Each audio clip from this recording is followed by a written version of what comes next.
Microfinance, a farmer's story. Meet Mong, a rice farmer in Myanmar. He is one of about 19 million people working in the agriculture sector, which takes up 70% of the workforce and 43% of Myanmar's GDP in 2013, which is worth almost $21 billion. Myanmar exported 1.5 million tons of rice from 2012 to 2013. Mong has a problem though. He's poor. Like 25.6% of the population, or 13.7 million other people, he lives below the poverty line, which means he can't afford food or other essentials like healthcare.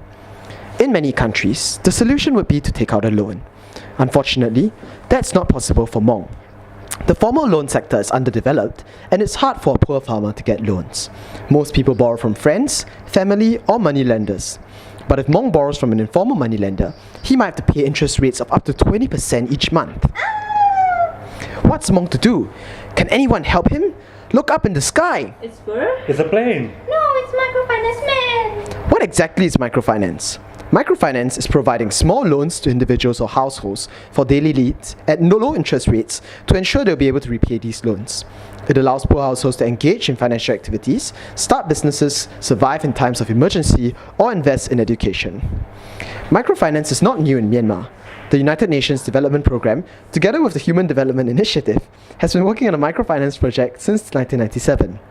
This program has reached over 400,000 clients in 11 townships with a loan portfolio of over $36 million. It has seen an encouraging loan repayment rate of 98%. For the purposes of agriculture, these loans can go up to $75 per acre. We'll now look at two other countries where microfinance was successfully implemented. The first is Bangladesh, where microfinance has been implemented since the 1980s. According to one report, microfinance has lifted 10 million Bangladeshis out of poverty between 1990 and 2008.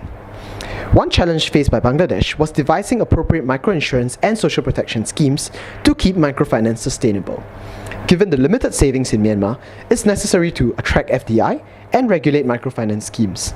It's also important to diversify microfinance products to meet the needs of the rural poor. The second country we'll look at is Pakistan, which started using microfinance in 2000. A major challenge that they faced, however, was that there was geographical skew, since 93% of microfinance services was concentrated in two areas in Pakistan due to high transaction costs from infrastructure issues. Another problem was that the loans were too small to start businesses and there was no loan tracking. This was overcome by developing branch mapping software and institutional client protection. This resulted in Pakistan having a microfinance framework that is ranked third best in the world.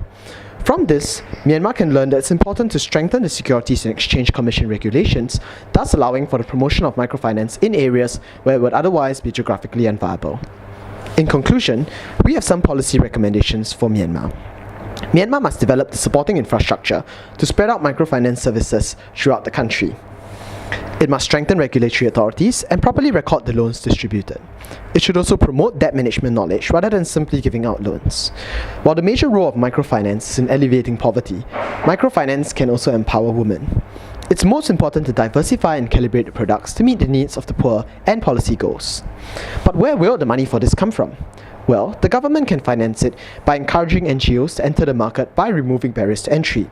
Alternatively, it can require banks to set aside a proportion of their business for agricultural lending and give business credits for these banks to enter the area of microfinance. So get your microfinance today. Given the importance of the agricultural industry in Myanmar, an effective microfinance program will substantially reduce poverty throughout Myanmar and improve standards of living. Look at how happy Mong is now.